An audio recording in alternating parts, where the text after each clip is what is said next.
Olá, pessoal, tudo bem? Estamos aqui para mais um episódio do F&I Cast e hoje nós temos aqui um currículo enorme para a gente falar de F&I. Estamos falando da Head de F&I de um dos maiores grupos de concessionárias do Brasil. É o maior grupo de concessionária Toyota, está entre os 3 mais da BYD e tantas outras marcas. Marina Daré, que está com a gente hoje, ela tem um currículo invejável, mas da forma positiva, tá? Nós estamos falando de 27 anos no departamento de F&I, 18 anos só no grupo Águia Branca, onde ela introduziu o F, o I, então sai das mãos dela a construção de todo esse departamento. Ela traz para o F&I, há anos atrás, eu vou deixar ela falar um pouquinho sobre isso, consórcio. Então, o consórcio já nasce dentro do departamento de F&I. E agora, a gente está para comemorar 1 ano da corretora do grupo. Né? Entre outros feitos, ela participa de programas importantíssimos de capacitação de profissionais, seja do F&I quanto a performance de vendas de dentro do grupo.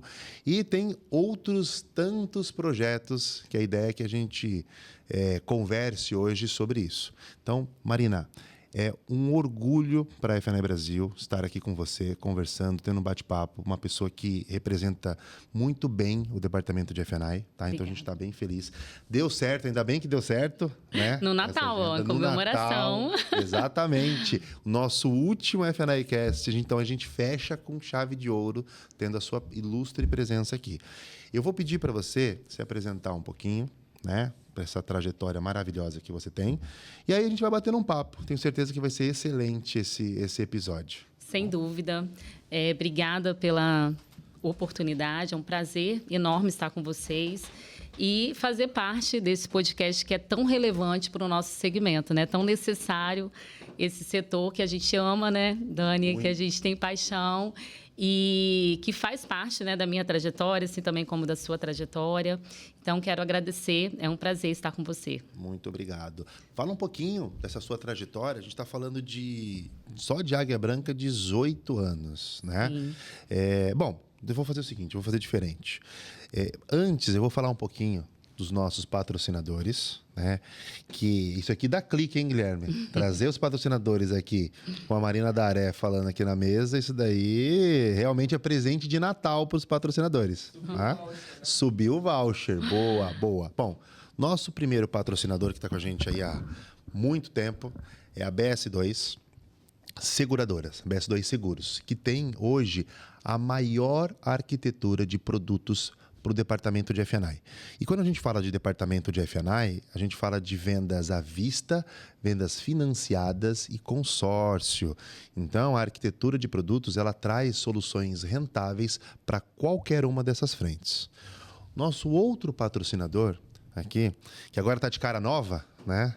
A gente vem falando isso no decorrer dos últimos episódios, é a Dealer Space, que trouxe agora toda também uma arquitetura tecnológica para dentro da concessionária, que parte desde as configurações de sites, onde você pode já ter ali o primeiro lead com a parcela pronta do seu financiamento, percorre por CRM de vendas, CRM de pós-vendas e o Dealer F&I, que é o F&I System, com uma nova roupagem, né, e tantas novas funcionalidades, como, por exemplo, a integração com a B3, que faz toda a diferença hoje na utilização de uma ficha cadastral, por exemplo. Então, eu vou deixar alguns contatos aqui, tanto para o trabalho aí de performance em vendas de produtos de seguros, que é a BS2, quanto a parte de tecnologia que vem assim com a assinatura da Dealer Space. Legal? Gostou, Gui? Ficou bom? Excelente. Maravilha. Vamos voltar aqui, então, que tem muito assunto bom para a gente falar. Primeiro deles, a sua trajetória, né? Quando você começa, então, um trabalho em concessionária, ele começa como uma área administrativa antes do F&I, é isso? Conta um pouquinho para a gente. Inicio em 99, né? 1999.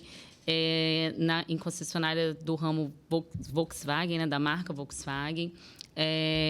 E também pelo Grupo Águia Branca, né? Minha história com o Grupo Águia Branca começou lá em 99, onde eu entrei como estagiária e dentro de um setor administrativo, né? Um ano após, eu tive a oportunidade de ser coordenadora administrativa, eu já estava fazendo faculdade, eu saí do terceiro ano e já fui diretamente para a faculdade de administração. Legal.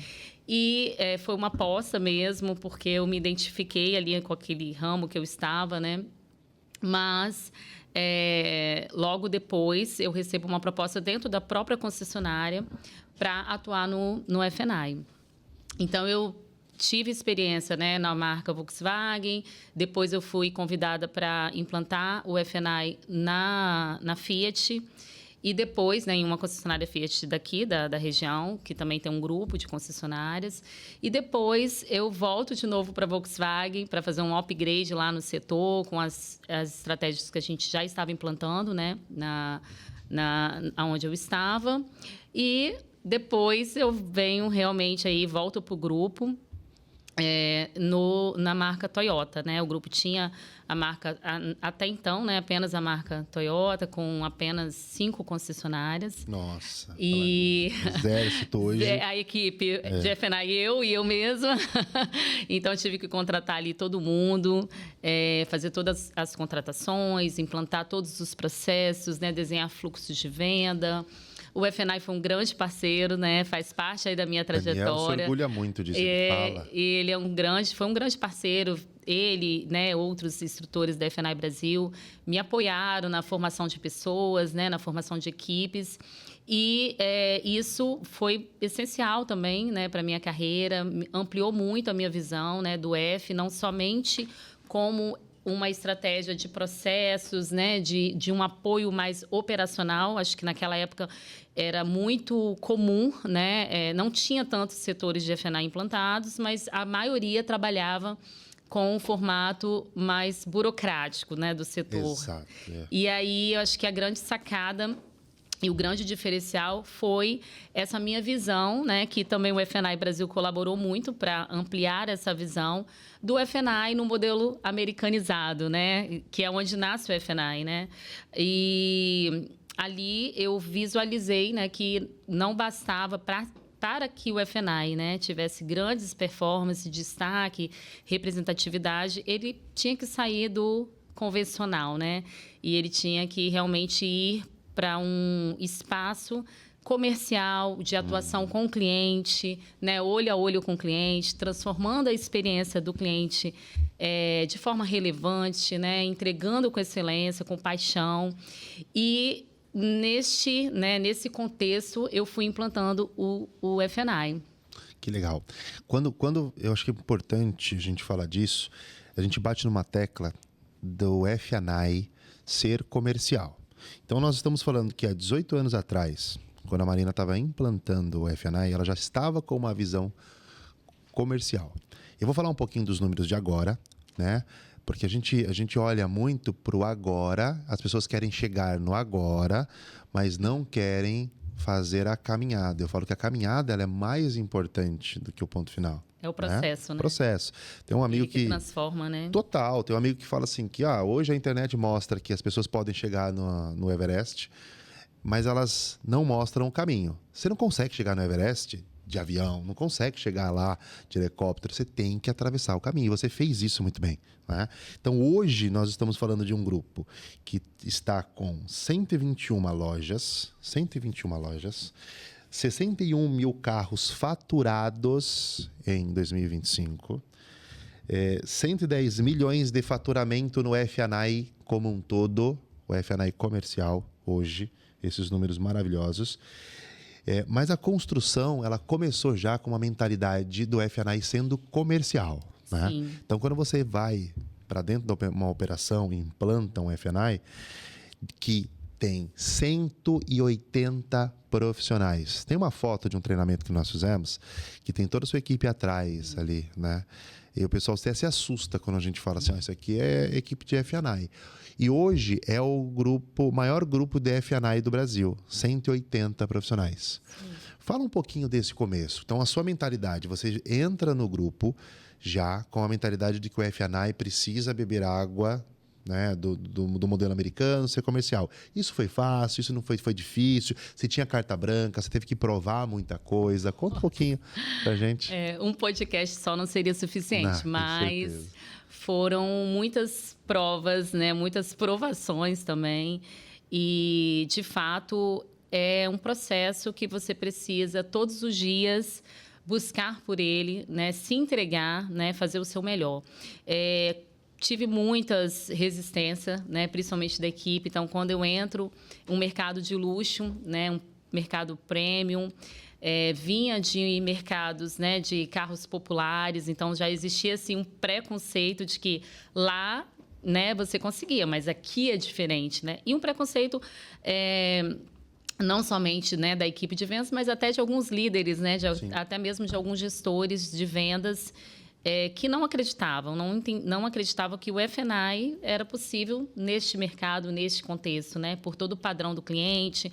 O nosso cliente é mais capitalizado, né, o nosso cliente tem mais relacionamentos com gerentes, né, de bancos, de corretoras, e vem todas aquelas chuvas, né, de obstáculos que a gente encontra em todas, né, concessionárias.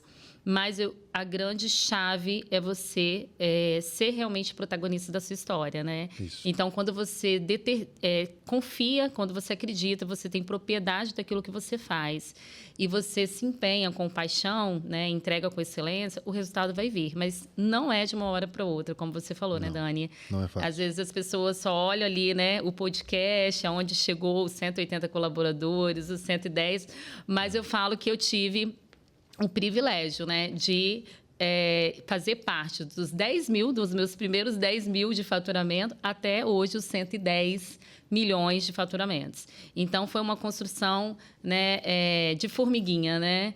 Cada dia com disciplina, com coragem, com atitude. Eu acredito muito na capacitação dos profissionais, na formação de pessoas. Nosso F&I, ele trabalha muito nesse conceito. Grande parte da nossa equipe não vem formada, não vem preparada, até porque também há 18 anos, né, nem existia esse profissional no mercado. Né? A gente foi se construindo, né? E era extremamente raro conseguir alguém com capacitação, né, no setor. Ainda mais no modelo que você estava. E ainda mais esse modelo. Quando a gente encontrava, né, geralmente, pessoas muito mais administrativas. Né? Então, eu sempre trouxe esse conceito. Nós fazemos parte do negócio e, se a gente quer alta performance, a gente tem que atuar junto com o consultor de vendas.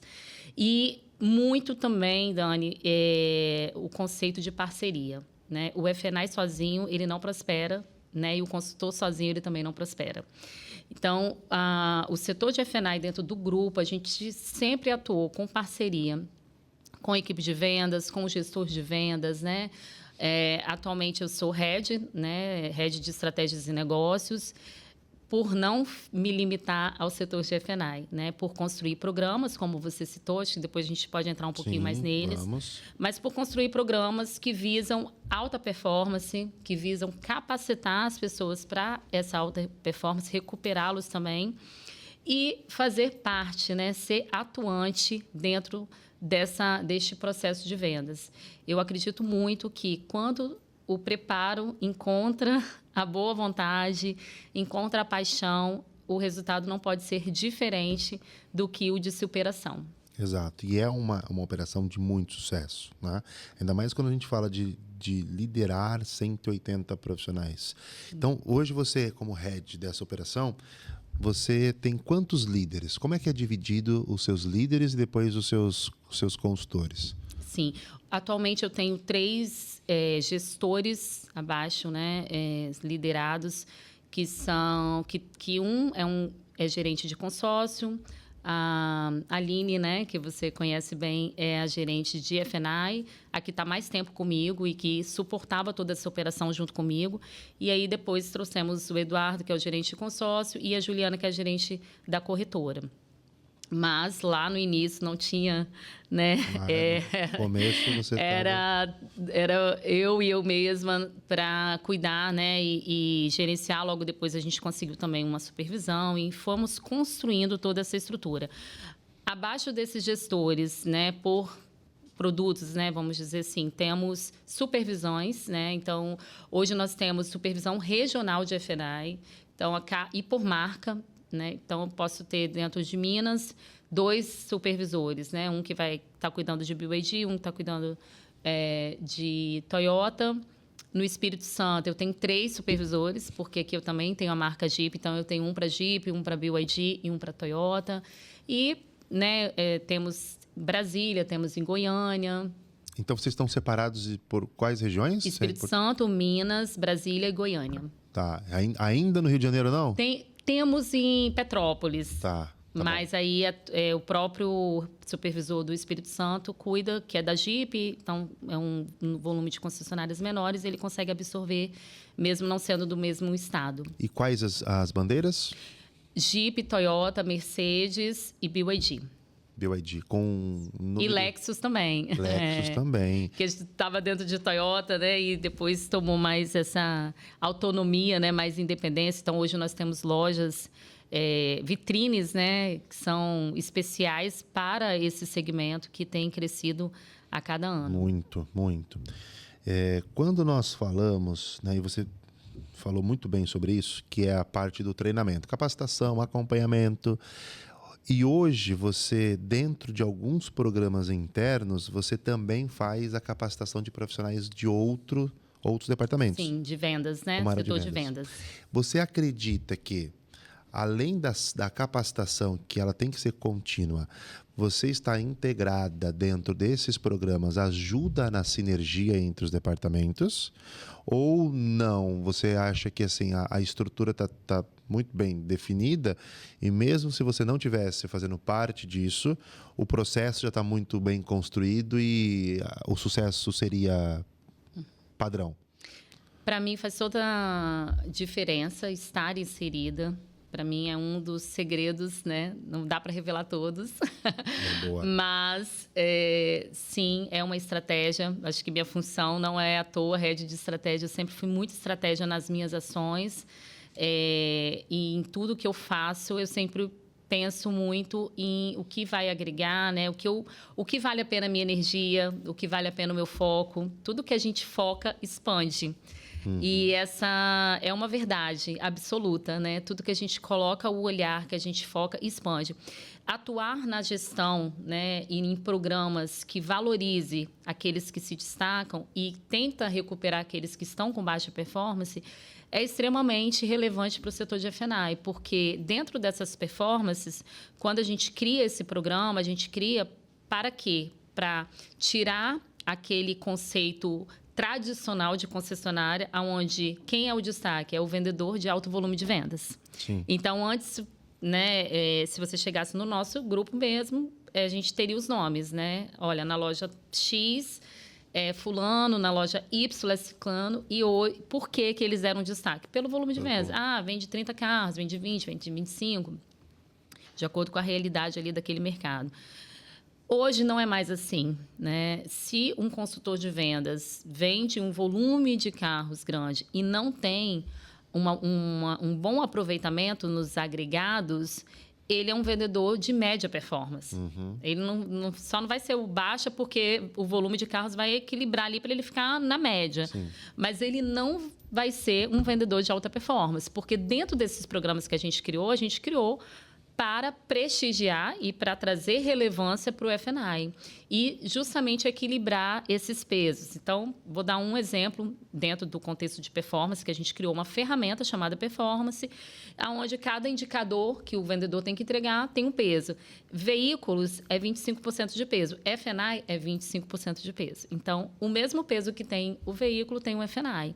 E quando eu crio esse programa e essa ferramenta, é justamente para trazer esse equilíbrio e essa visibilidade, né? É muito pelo contrário, um vendedor que vende muitos veículos, se ele não tem um programa, uma ferramenta que vá gerenciar isso, a tendência é ele puxar o ticket médio da concessionária, né, do F&I para baixo. Sim.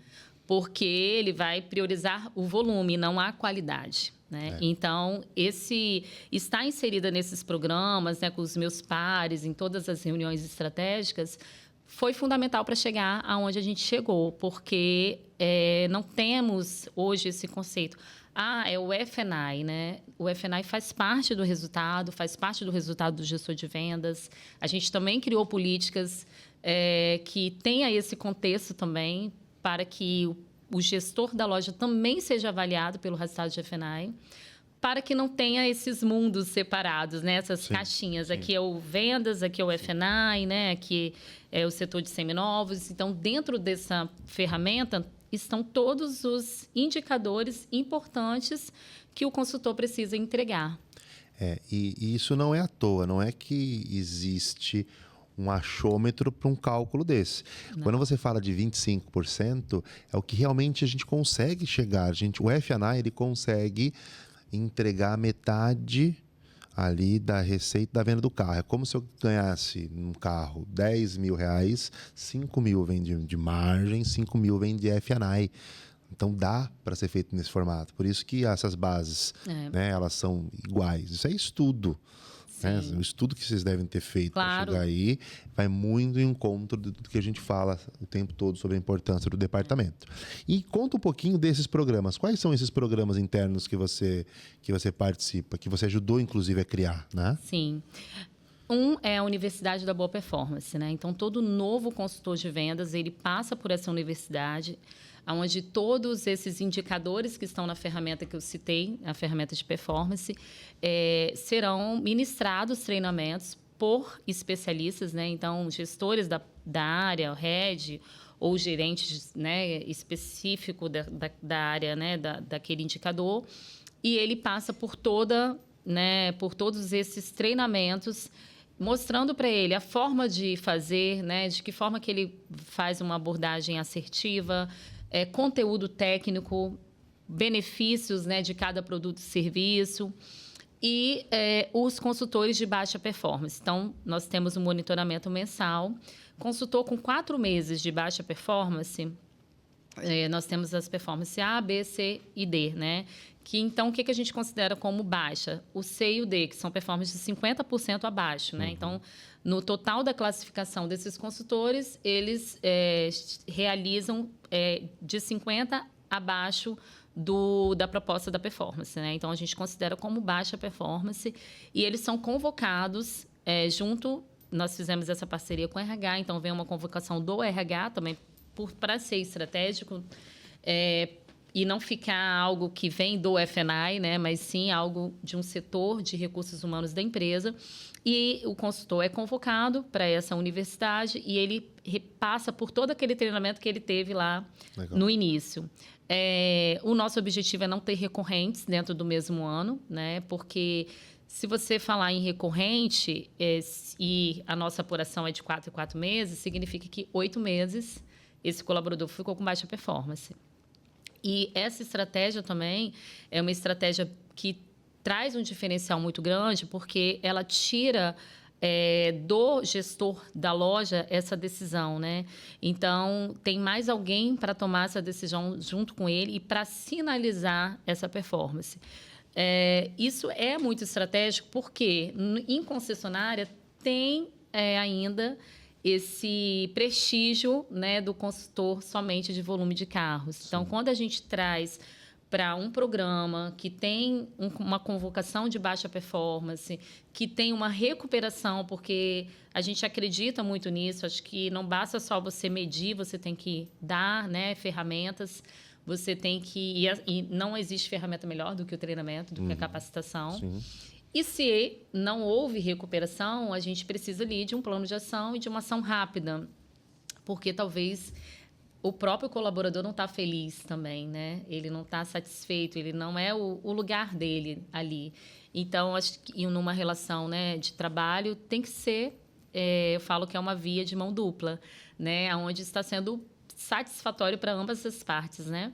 Então, tem esse programa da universidade e temos a campanha Top Premium, que é uma campanha que vai incentivar e vai reconhecer os melhores. Então, temos mensalmente, então, mensalmente existe uma premiação quando esse consultor atinge a performance A, que é a performance desejável.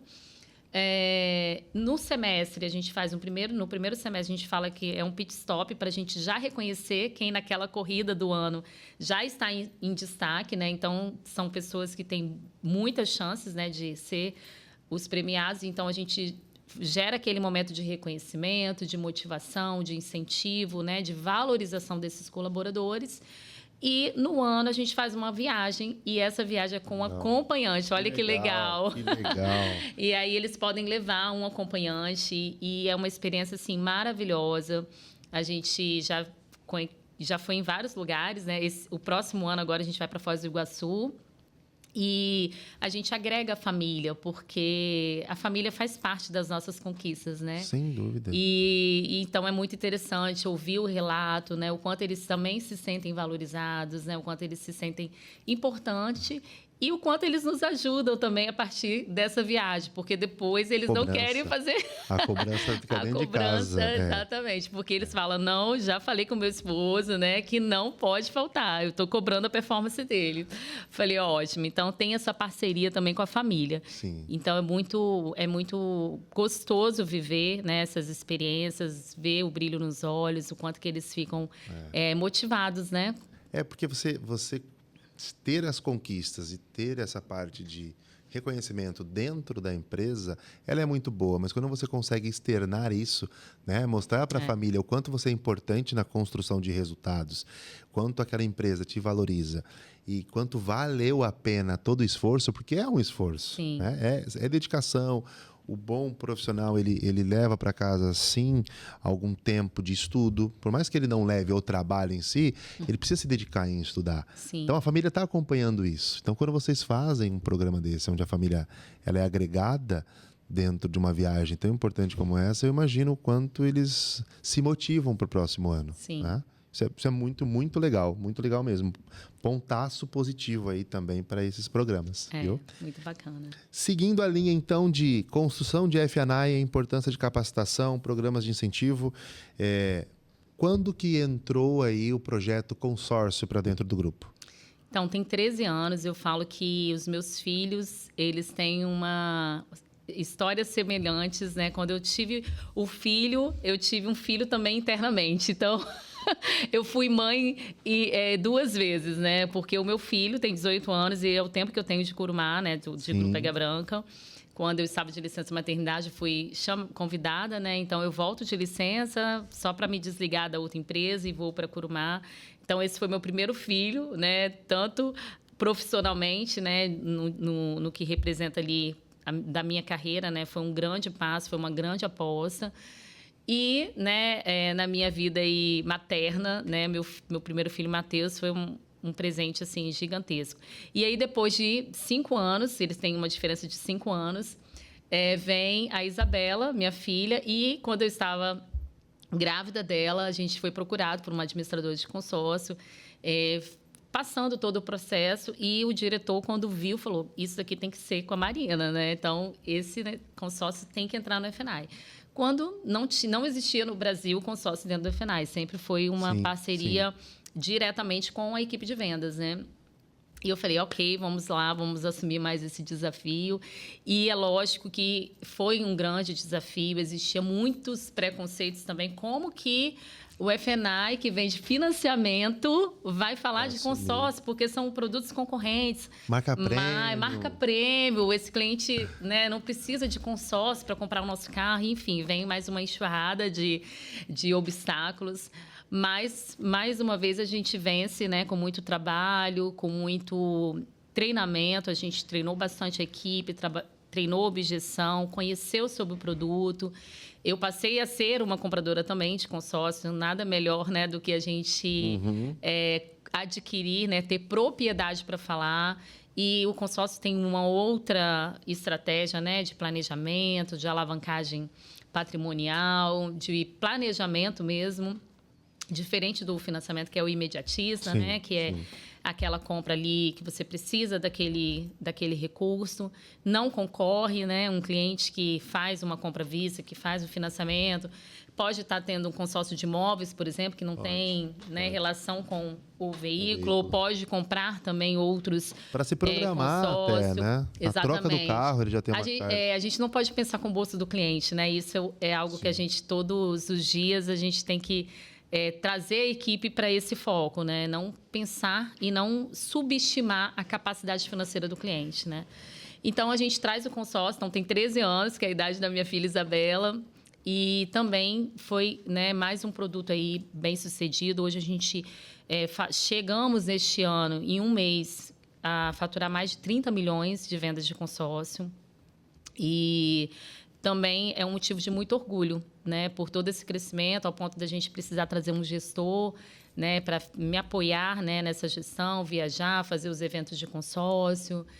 De tanto que crescemos, né? Então, isso é um motivo de muita alegria também ter incluído o consórcio dentro da FNAI. Dentro do seu guarda-chuva, né? É. Porque já está dando certo, já estava dando certo o departamento de FNAI. Treinamento, acompanhamento, venda, um momento disruptivo que a gente falou, né? De formato. Vem mais um momento desses. E depois de quanto tempo nasce a corretora? Pois é, aí a corretora nasceu este ano, né? No final do ano passado a gente faz o planejamento e agora em janeiro a gente abre, né, para o mercado. Então, 18 anos, né? Vem a corretora demorou um pouquinho mais aí nesse processo, mas veio no momento certo. Algumas pessoas podem perguntar por que não abriu a corretora antes. A gente teve um crescimento dos últimos 2 anos, né, que quase que dobramos o nosso volume de concessionárias. Então, neste momento, ele é estratégico, né? Foi o momento adequado e a gente soube esperar esse momento também para, de forma estratégica, abrir, entrar também nesse segmento. A gente já vendia, né? Então, o seguro sempre esteve no meu guarda-chuva, mas não como uma corretora. A gente tinha corretoras parceiras. E agora a gente tem a nossa corretora cativa, visando aí não somente os seguros de... A gente não nasce com o seguro automóvel, a gente não vai fazer 1 ano agora em janeiro. Ela é novinha, né? Nosso bebê aí de negócio. Mas já andou ganhando prêmio, que eu já vi. Já ganhou, vi na a gente já ganhou aí. prêmios de inovação no Grupo Águia Branca. Foi muito bacana, né, esse reconhecimento. E a gente também não nasce vendendo só seguros de automóveis. A gente está vendendo outros ramos, né? Residencial, bike, vida. E temos aí uma gama para explorar e para gerar a conveniência, porque o FNAI é isso, né? O FNAI, ele existe para gerar conveniência ao cliente. Exato. Né? E a gente não pode perder esse foco, né? Porque não é um negócio financeiro, é algo que impacta na experiência do cliente, né? O cliente resolver tudo em um só lugar, né? O tempo hoje é escasso, né?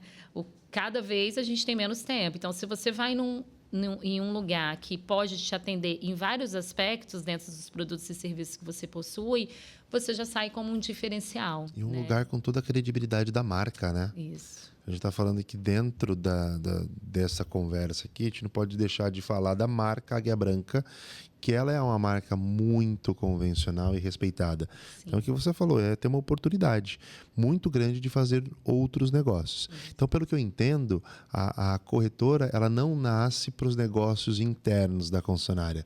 Ela também vende para clientes de passagem, ela vende outros produtos que não estão relacionados com concessionária. A estratégia foi essa. Exatamente.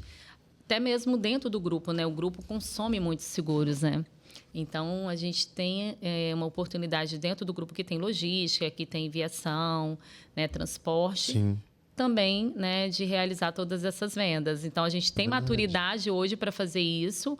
O nosso setor é um setor bem consolidado e hoje a gente, né, já tem toda essa maturidade e know-how também para explorar, né, não ficar limitado à concessionária apenas, né, aos clientes que passam ali. Mas a gente tem muitas oportunidades dos próprios clientes que têm frota, por exemplo, que tem pessoa jurídica, que tem outros tipos de necessidades de seguro. A gente consegue atendê-los, né, tudo em um local só. Cada vez mais você vai enraizando aí o F&I, né, nessas outras A cadeia de frentes. valores, né? Vai aumentando. Sim. E conta um pouquinho para mim sobre Insper. Você fez um curso lá, você fez uma capacitação, uma MBA lá dentro, Isso. né? Qual foi essa capacitação? Porque essa cadeira não é uma cadeira para qualquer um, que eu sei. Você estava lá. Conta um pouquinho pra gente. Disputada. Eu tive esse privilégio de fazer, sou muito grata também ao grupo por me dar essa oportunidade. Foi uma pós, né, graduação em Dealer Manage, então gestão de concessionárias. Foi há 13 anos que eu tive essa oportunidade. Fizemos 2 módulos internacionais, né? Um no Japão, que a gente conheceu, fizemos uma imersão, né, no mundo ali Toyota, conhecemos a casa do fundador, toda a história da Toyota, visitamos fábrica. Fora a cultura japonesa, né, que excepcional, assim, é de inspiração para nós, né, o tanto que é um povo disciplinado, né, inteligente, dedicado no que faz. E também fizemos um módulo em concessionárias também nos Estados Unidos. Nós fizemos em Los Angeles, estou confundindo o NDA, que foi em Las Vegas. Nós fizemos um módulo também em Los Angeles, onde teve gamificação. Então, assim, foi uma experiência maravilhosa. Professores, né, excelentes, o INSPER tem, né, alto nível de ensino. A troca foi muito rica, porque só estava lá, né, os alunos que eram de concessionárias, titulares de concessionárias ou sucessores, né, executivos, tanto também da Toyota do Brasil, quanto do Banco Toyota e das concessionárias. Então, foi uma troca muito grande, foi muito relevante também para a minha trajetória, acho que ampliou muito a minha visão. Na questão de negociação, a gente teve módulos, né, sobre negociação, sobre estratégia e tantos outros, né, e que foram, assim, muito relevantes, né, na minha vida aí profissional. Legal. Aprendi bastante. Não, isso aqui uma MBA de peso, onde a maioria das cadeiras ali, se eu não estiver errado, elas são cadeiras para sucessores, né? Sim, sucessores, titulares. Titulares, executivos. Exatamente. E sobre BYD, como foi esse impacto de trazer uma chinesa para dentro de casa? Eu tenho muitos amigos que são diretores em concessionárias que eles falavam para mim, bom, se a Águia Branca está colocando BYD na operação, o negócio mudou. Porque foi bem no momento onde existia ainda um pouco de dúvida. Sim, né? Bastante, né? E aí, quando apareceu essa notícia, o pessoal falava, não, agora a gente está começando a olhar de uma forma diferente, né, pelos estudos. E para o F&I, quando chega uma marca chinesa desse tamanho, com essa estrutura, para vocês, como é que foi essa notícia? É um misto de sentimentos, né? Pelo desafio, tudo muito rápido, né? A gente abriu as concessionárias, assim, em 2 anos, 30 concessionárias, aproximadamente. Foi isso. Então, construir também tudo do zero, né? Porque são equipes 100% novas, né? Criar ali toda aquela cultura, ao mesmo tempo, com várias concessionárias abrindo e você formando pessoas, tendo que formar pessoas num espaço muito pequeno de tempo, mas está sendo mais um desafio gratificante. Acho que o que não nos desafia não nos transforma, né? Então, todos esses desafios que a gente tem, eles são enriquecedores, né? Tira a gente da zona de conforto, porque até então a gente estava ali em operações maduras, né? Estruturadas, né? E aí, de repente, vem um monte novo e a gente tem que começar tudo de novo. E é eletrizante como a BYD, né? É muito dinâmico, é muito rápido, né? O chinês, ele tem uma velocidade de decisão, de mix de produto, assim, fantástico, né? A velocidade que eles realizam faz com que a gente também, né, se inspire a mover rápido, né? A ser ágil e inovar sem medo, né?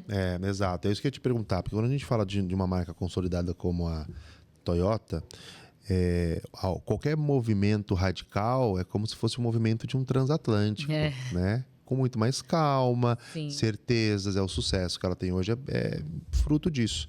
E agora as chinesas não. né? A gente está falando de uma lancha. Mais ou menos isso. Quase um jet ski. Quase um jet ski com essa é mais velocidade. Rápido ainda. E vocês se adaptam muito bem, pelo que a gente percebe, né? Essa velocidade de equipe, tanto de vendas quanto de F&I. O F&I sentiu alguma dificuldade para trabalhar com esse nicho ou não? Estava muito não, bem já? gente... Acho que o maior desafio foi construir equipes rápidas, né? Mas dificuldade não.